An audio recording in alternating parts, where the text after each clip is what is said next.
Welcome to another video tutorial for UtahRealEstate.com. This video will give you an overview of the input and editing features for listing properties on the MLS. To get started, select one of the options in the Listings feature on the main menu bar. These options include creating a new listing, retrieving an unfinished listing, or retrieving a current listing from one of the standard property types.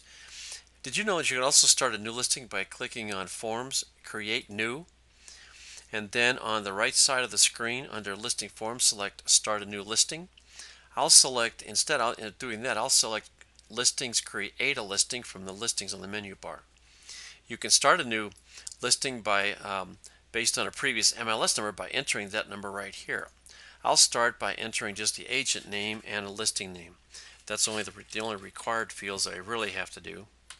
So we'll use our test sales agent, and I'll call this my video listing 2 or something, whatever we want to call this, and I'll tab over. Let's click on Start a Listing,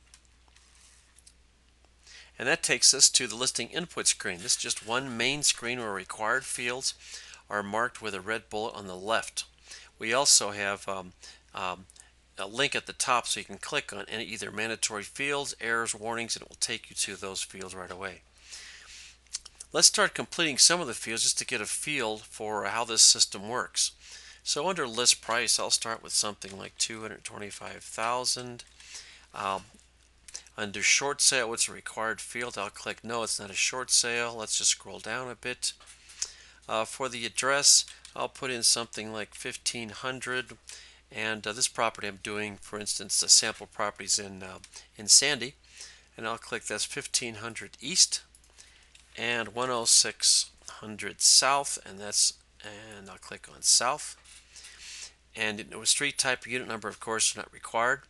Now it's detected which quadrant I'm in, but it doesn't know which city, zip code, or anything. So I'll put in the zip code, which I know. And notice as soon as I tab off of this field, that I'll get a list or drop down of cities to use.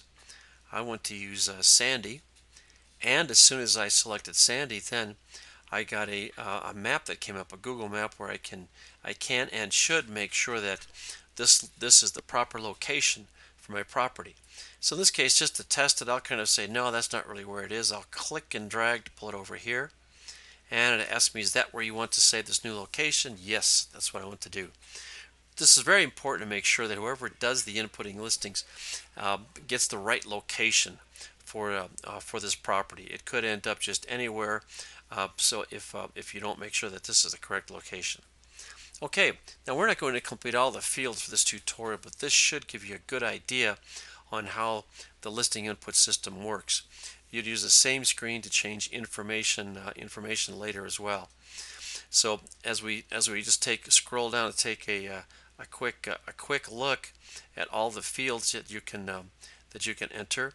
So for instance, under any of these, if I want to put something, like under basement type, if I click the help bubble, you can see we give lots of information on each of these fields. Next to each field is that help bubble. You can click to get more information on that.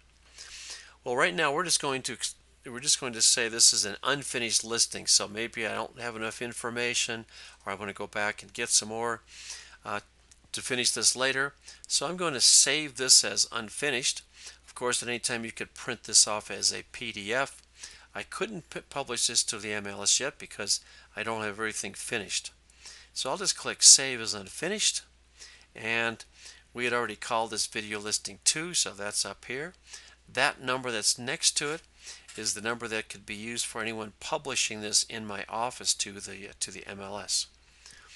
Well, we've provided just an initial overview of the listing input system.